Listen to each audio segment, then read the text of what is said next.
What happens when two parent coaches, one a Christian and the other an agnostic Jew, sit down to talk about parenting? They take their listeners from surviving to thriving. I'm Deana Thayer. And I'm Kira Dorian. Welcome to Raising Adults, a podcast brought to you by Future Focused Parenting.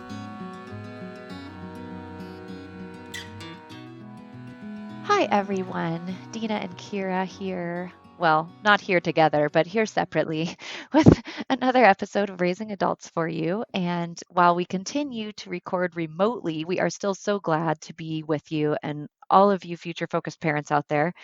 And please hang in there. I want to tell you right away what the topic is so that you'll hang in, because admittedly, there's a little bit of admin at the top of the episode today, but hang in there because not only is the admin stuff important and things you won't want to miss, but today's episode is all about staying calm in parenting. And how do you maintain this calm demeanor, calm tone, calm attitude when maybe on the inside you don't feel very calm at all?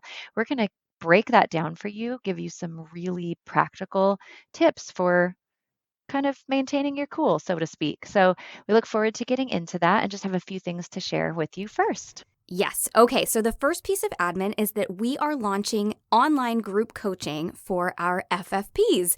And we are so excited. We talked about it a little bit last week, so I'm not going to spend too much time on it now. But we did decide to extend the deadline to April 10th. So if you haven't registered, you still have time. You have until this Friday night to register. Group coaching is going to be done via Zoom. And it's really our hope that we can support you during this crazy time and in the times to come, that questions come up during the week, and wouldn't it be nice to just have somebody that you can ask about it pretty soon after it happens? And that's the goal, is that we have an online call once a week for 12 weeks. So we start on April 7th. So we are extending that deadline. Some of you, if you wait until Friday, you will miss that first call, which starts tomorrow. But that's okay, because you'll get to watch the replay. This is the best part of this online system, is because we meet by Zoom, which I'm sure everyone now and their mother knows about Zoom. Because we meet by Zoom, we can take live questions, but we can also have you send in your questions beforehand so that if you can't make the call, we can still answer the question, and then we'll send you a link to watch the replay, which is fantastic. So you can get all your questions answered, whatever's coming up during the week. We can give you tangible tips and tools and share our thoughts and get you thinking about ways to come at things differently so that you can take this time to feel supported. That's what we really, really want. So the group coaching starts tomorrow. It's 12 Tuesdays. So we start tomorrow. We go through June 23rd. Every Tuesday will be that live call. And aside from the call itself, you also get access to the private Facebook group, which is amazing. Just a huge supportive community of like-minded FFPs, so like-minded future-focused parents who you can share your successes with and are going to celebrate that with you and also kind of troubleshoot with you. And it's just been beautiful to watch that community unfold. So you get the 12 calls, you get access to that private Facebook group, you get 50% off of our online courses because we're all sitting around. So what better time is there than to transform your parenting and start thinking about parenting in a new way? And then you also get 20% off of individual private coaching if you decide that there's something that you kind of want to flesh out with us a little bit more, or that you want to talk about privately and not in a group setting. So all of that's available to you. If you want to sign up, really, really do it now. I mean, do it today, because then you can catch that first call tomorrow. And you can go to futurefocusedparenting.com. It's right on the homepage. There's a button that says group coaching. Click on it, fill out a form.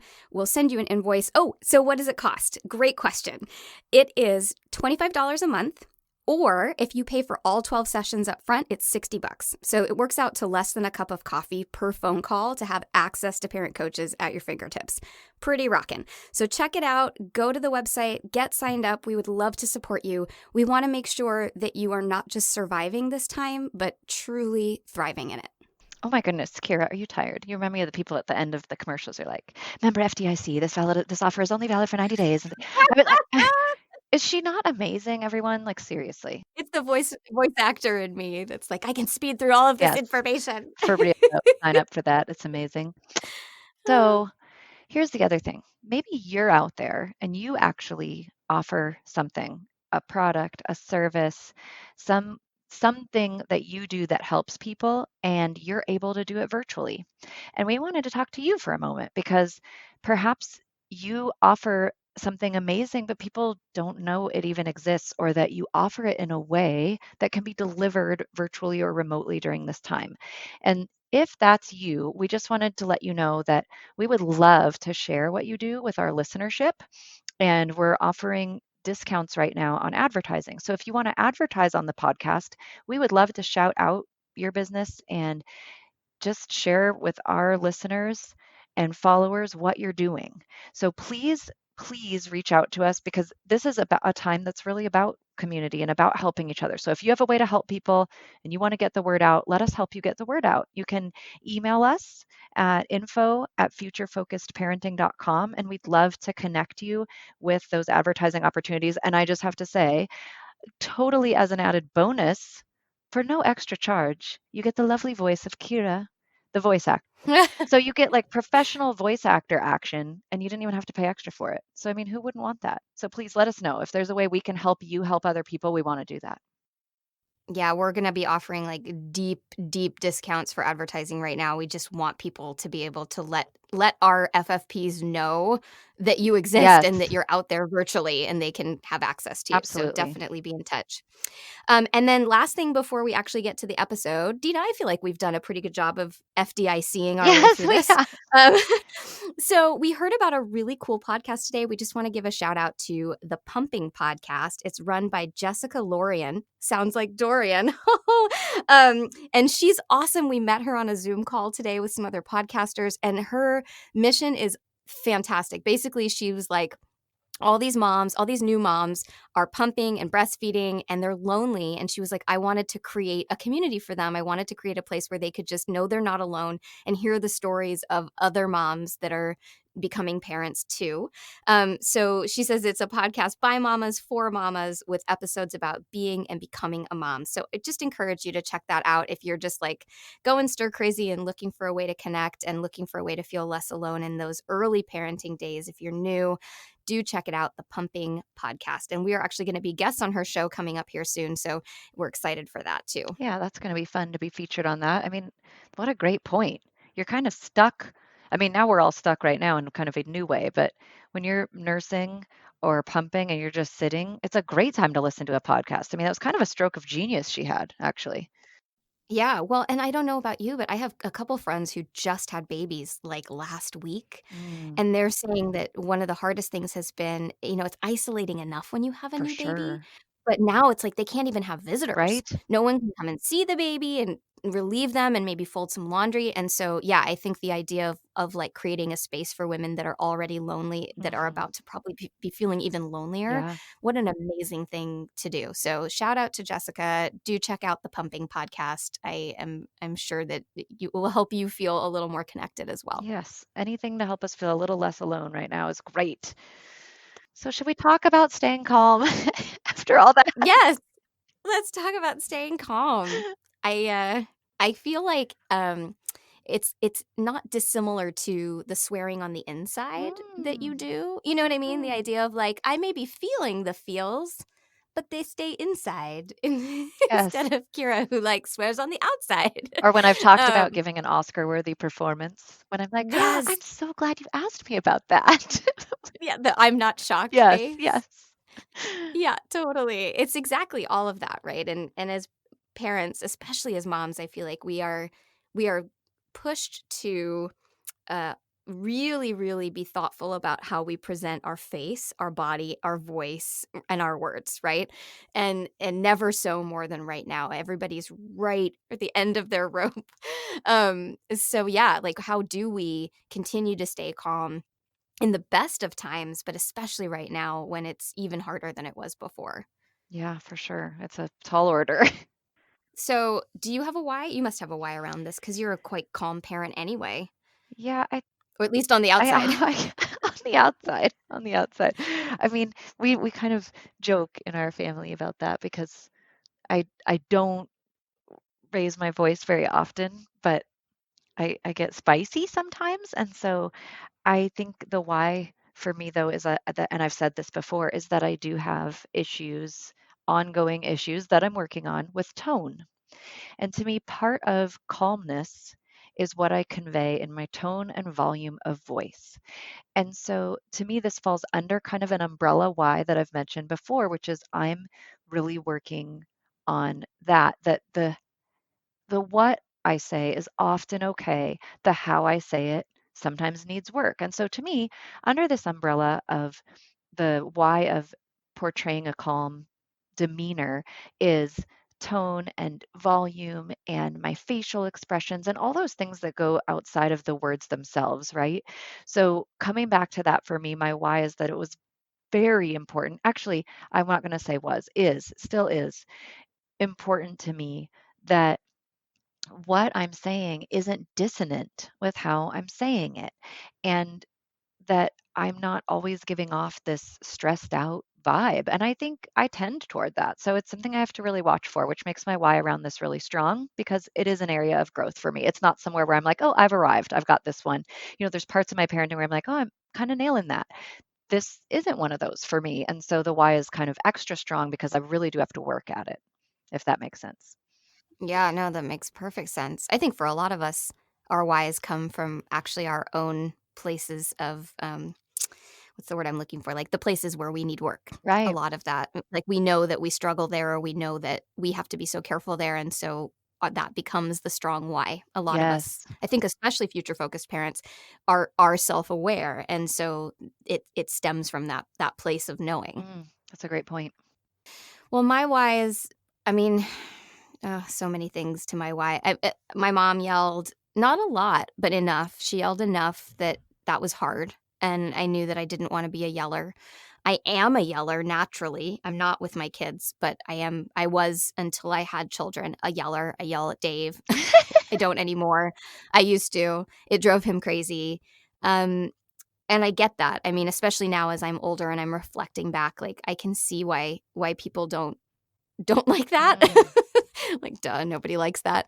But I think also the more and more I dove into my mental health career, look, is everyone going to yell at their kids once or twice? Absolutely. Like we all yell. mm, Everybody at some point loses it. That's normal. But parents who yell all the time, I mean, there is a link to that and kids with anxiety. There really is because you're unpredictable and kids just kind of never know what's gonna set you off. And so that for me became really important. Like I wanted to be predictable for them and I wanted them to even have a warning that I was going to get worked up or a heads up that they were pushing my buttons to a point, that was really going to set me over the edge so that it didn't just come out of nowhere and create a constant fear for them, if that makes sense. yeah. Like, oh, what's going to make mom blow? Um, Saying that, of course, I sometimes lose it, but not that often. And it comes from that same place. Like I'm a natural yeller. I know it's a problem, and I didn't want that to impact my kids for all the reasons I just said. And so it's something that I keep my eye on very closely. Mm. That's such a great point, the unpredictability of a yeller. And I think kids not knowing which thing on which day will upset mom or dad to that point. And it would really kind of make you be on guard in a different way. I was really thinking through that as you were talking because I had a mom who was a yeller and she's like amazing. And but it was a thing. I mean, she even had a shirt that was like, I yell because I care. She was so I mean, she was almost like proud of it. It was a thing. It was like, yep, that's how I roll. And we got super used to her, but I think being used to somebody doesn't mean it's like positive and amazing either. So, Well, and that's the other thing is so there's two sides to yelling, right? The first one is that it really can create this anxiety. Because if you think about, sorry, I'm just going to unpack this really quick, but for most people, what anxiety is a bid for peace. So if I can just worry about it, then I can figure it out so that I won't have to worry anymore and I can feel mhm, okay. And that makes perfect sense with yelling. It's like if I can figure out what's going to set them off, then I can stop it from happening. And so that's the link between lots of yelling. Again, I want to be clear. There's a big difference between the occasional yell and constantly yelling. That's what causes mhm, anxiety, not the occasional yell. But the other thing that happens with constant yelling is that kids also kind of tune it out. It just is meaningless. It becomes just the way that you communicate and actually isn't then effective when you need it to be. If I want to yell at my kid to stop because they're going to run out in the road, if I yell all the time, not as effective. absolutely. And so there's that piece to it as well. Like we really want to save our yells for when it really is necessary, when it really matters, or when we really, really can't take anymore. But if we're always not able to take anymore, then I think as parents, we have a responsibility to look at that and be like, why is it Mm-hmm. that my edge is right here all the time, every moment of the day, you know? Yeah. No, that was worth unpacking. Thank you. So what are your tools and tips? What do you do to stay calm? Well, there's a couple of things that come to mind right away, and one has to do with how I take care of myself so that it doesn't leak out onto other people. And this is, I'm giggling because this is a little bit funny, but this is really true. I I nap. I do prophylactic preventative naps. So this is one of the areas where I'm a proactive parent around sleeping. And again, something I've said before on the podcast that I don't even like being around myself when I don't have enough sleep. But honestly, even if I've had enough sleep in the night, if I can feel myself being just edgier that particular day, I will go lay down. And I'm not even kidding. Even if I don't fall asleep, it might be go to my room and lay down and read a book or read a magazine. I need I've learned this about myself. So here's actually my tip for you, because you might not be a napper. You might be one of those people who's like, oh, that's just so not for me. But what I will say is there's a tip here, is that, and that is to know yourself. What helps you just get enough of a break from that situation that's escalating you to come back to it with fresh eyes and hopefully a fresh, calm tone of voice. And so that might be a nap or a lay down for me. It might not be that for you. So this is really about knowing yourself. But I do think the key point is know yourself and what works, and know where you can get that break, because the break from the situation is important. When we notice ourselves escalating, we do, as the adults in the home, have a job to do to stop it from boiling over. Yeah. And so I think that's an important thing. Know what works for you to get that little break. I have to sometimes step literally and figuratively away from the situation to come back at it in a more calm manner. And another one for me is just kind of self-care stuff, like not in the moment, but just in general, to make sure that there's a steady stream of, am I filling my tank so that it doesn't easily get emptied by the people I'm around a lot. And I will say right now, I feeling kind of housebound. My people are all up in my grill all the time, right? So that so Oh, that so yes. that becomes even more essential to know what fills my tank, because otherwise I'm gonna be running on fumes in a real hurry.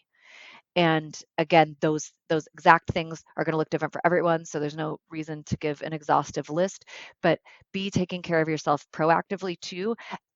And then that means hopefully you won't have as many times where in the moment you need that quote timeout or whatever it is. But I think too many of us just put ourselves on the back burner, and a situation like this is going to highlight that really quickly if you have been running on empty. I just love that this is the approach that you took to this, because you're so spot on. And I think that so often what we don't realize is that in our desperate attempt to be everything to everyone because we think that's what's best for our family, we actually end up hurting our family Mm, because we're not giving our best. It's sort of this weird vicious cycle that we can create if we're not keeping an eye on our self-care. So I think that so true. it's something that, most people wouldn't think, wow, I'm yelling because I'm not getting good self-care. And I love that you've brought that up, because I think actually for a lot of people, that's exactly what's going on. Exactly. So thank you for like just coming at it from that angle. It's such an important angle. Oh, well, yay. So I guess for me, I come at it from the mental perspective of like, there's a lot happening in my head when I'm working on not yelling, Mhm. when I'm feeling all the feels and stuff's bubbling up for me. And that's sort of the stuff I'd want to share with our listeners, is just things to be like thinking about when you're experiencing these feelings. So the first one is, and this is a big one, are you yelling because it's necessary, or are you yelling because it makes you feel better? And what I mean by that is that when we yell, it releases the feelings inside of our body. Like it quite literally is a physical release. And that makes us, at least in the short term, feel much better, because all these yucky things that are in our body are now spewed out of our body and onto our kids. And I get that, because that's my tendency. The problem, of course, is that once it's out, we feel generally really guilty and we feel bad that we've yelled. And now we feel maybe even worse than we did in the first place. And second of all, I love what you said earlier. We're the parents. It's actually our responsibility to do something about that. So, really thinking if you're a yeller, am I yelling because it just makes my body feel better? And if so, what are other ways for me to get those feelings out? So, maybe you have a stress ball that you squeeze really hard, or you rip up pieces of paper, or you go down to your deck and throw ice at it to like just really get that physical sensation out of your body, or you do jumping jacks, or you run around the block if you can, if you're able to get outside, or you have a treadmill or whatever. But really translating the idea of I'm yelling because they've pissed me off into I'm yelling to actually release some physical tension. What are other ways that I can release physical tension? Mm, And so my timeouts usually look like that because I think all parents should not be afraid to give themselves a for timeout. sure. I say it all the time. Mommy needs a timeout. Yep. But my timeouts are actually about how do I physically get this feeling out of my body, and then I can do some deep breathing and then I can calm myself down. But for me, that release is very important. It's why I was a yeller. Mhm. And so looking at that. And then the second piece of that is, and I do this in my head, like I said, these are tools that happen like in my head. The second piece am is the behavior age appropriate? Because I think sometimes parents yell at kids who are behaving just Like like they kids, should. yes. That doesn't mean that we tolerate the behavior, and it doesn't mean that we aren't trying to redirect and teach them and turn them into adults who behave differently. That's our whole philosophy, right? But it does mean, is this a situation where they're doing something wrong? Or are they doing exactly what a 5-year-old, 7-year-old, 10-year-old should be doing? And my job is to come in and help redirect and shape and teach them. And when you look at it that way, for me anyway, it can really help diffuse me. It's like, okay, I don't like what I'm seeing. It's driving me bananas, but it's really exactly what an 8-year-old should be doing. And so that helps me feel a little calmer just in that moment. Like, what I'm seeing is totally age appropriate. What Mhm. am I as the parent going to do to teach into it? Yes. That's such an important distinction. Looking at behavior that is appropriate and is childish versus behavior that is truly rebellious or wrong or defiant. I mean, there's really a difference. And we Yeah. sometimes, I think, as adults have trouble pulling it apart just because if the behavior frustrates us, we don't always split the hairs to do that work. So, such an important point, I mean, we didn't have kids to have adults, right? right? This is where I would almost flip what we normally say on its head. Like, I don't want to raise kids. I want to raise adults. But whilst I'm doing that, I need to acknowledge that I have Mhm. kids. I don't have adults yet. Now, hopefully by the end of this I do. But I really think like if more parents could let go of the attachment to the age appropriate stuff and save the big reactions and save the big feelings for, hey, actually what that was right there was not okay for any aged person, Right. right? That is going to buy you more authority because they're going to really listen because you haven't been picking them up on all these little things that are just age appropriate. You've been teaching into that, and then you're saving those big responses for the stuff that actually is genuinely worthy of a big Yes, response. either because it's really not okay, or like you mentioned earlier, there's a safety issue at hand. Because there is Right. a time where it's okay to shout no or stop if there's a safety issue. So I I absolutely agree with that. We've got to recognize that while we're raising adults, they're going to go through all these different stages of being children and then tweens and then teens, and each of those stages come with unique frustrations for the parents. But here's the other thing that you made me think of is that also with this idea and our whole philosophy about being proactive and intentional and playing the long game and parenting with the end in mind is we're also showing them what the end looks like.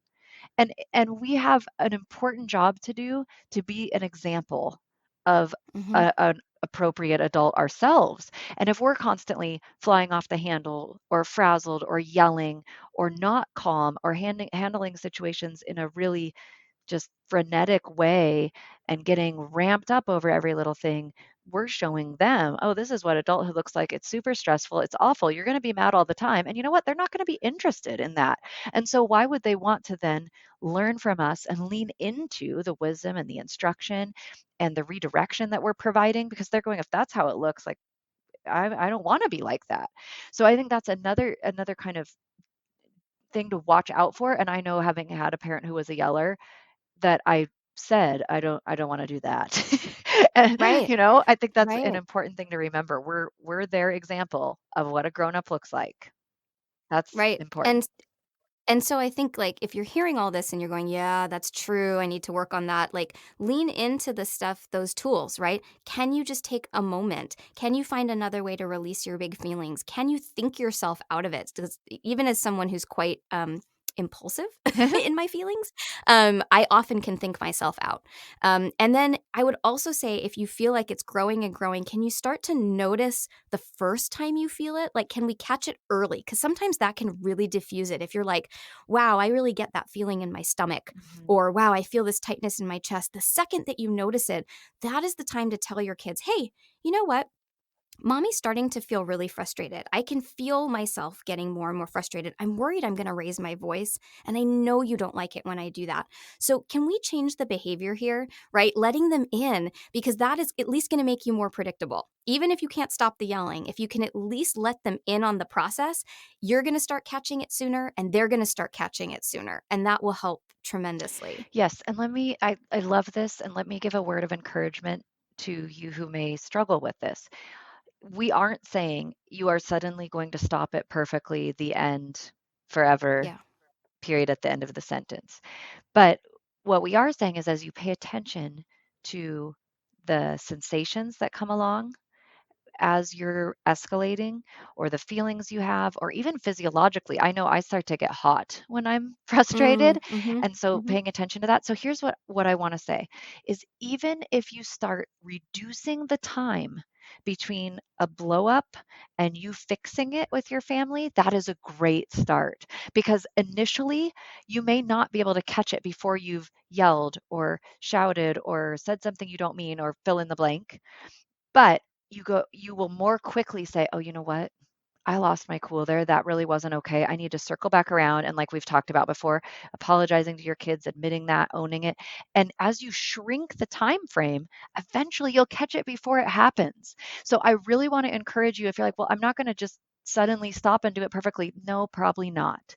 But if you listen to what Kira said, try and catch the things that lead up to it, and then couple that with what I've just shared. And if you can be shrinking the time zone between losing the calm, collected demeanor and making it right, eventually you're going to catch it before it actually happens. So that amount of time shrinks. You're not leaving kids with the aftermath of a blow up for an hour while you go calm down, and or you're still fuming or whatever. I think we want to reduce the time between blow up and repair. And I want to make sure we talk about repair in a second. But we want to extend the time between noticing, feeling, and blow up, Yes. right? So it's like, the more that you pay attention to noticing the feeling before it happens, the longer that stretch is actually going to get for you. And you may actually be able to start Hmm. to prevent the blow up in the first place.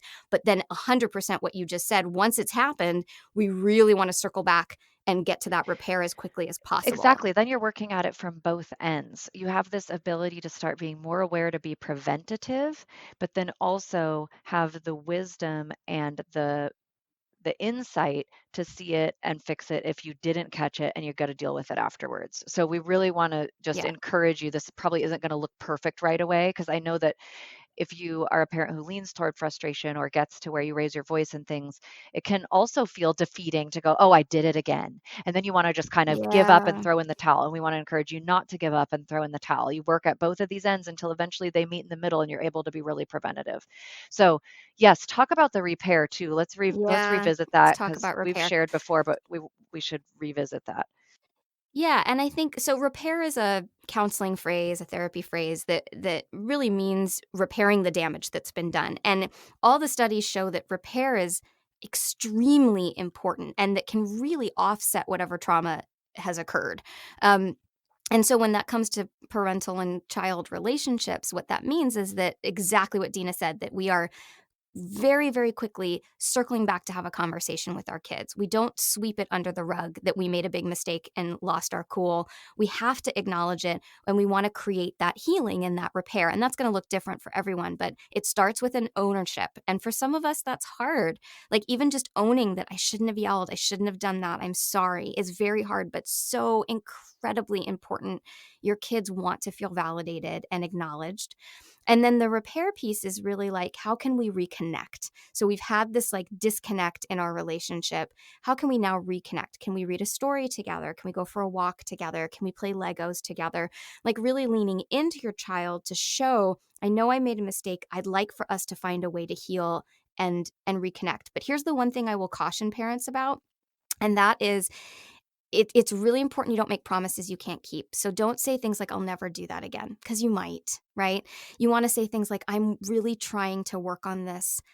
Please be patient with me. We're all working on things. I say that in our house all the time. Everybody's working on something. This is something I'm working on. And so I need your patience and your forgiveness. But I'm so sorry that that happened. I think, especially if you yell a lot, we don't want it to just turn into this predictable, like, yell, I'm sorry, move on. They need to see that it's moving forward. So as long as you're consistently showing that those timelines are stretching in one direction and shortening in the other, then that repair happens more easily too. Absolutely. All those steps are so important. We've got to own our stuff.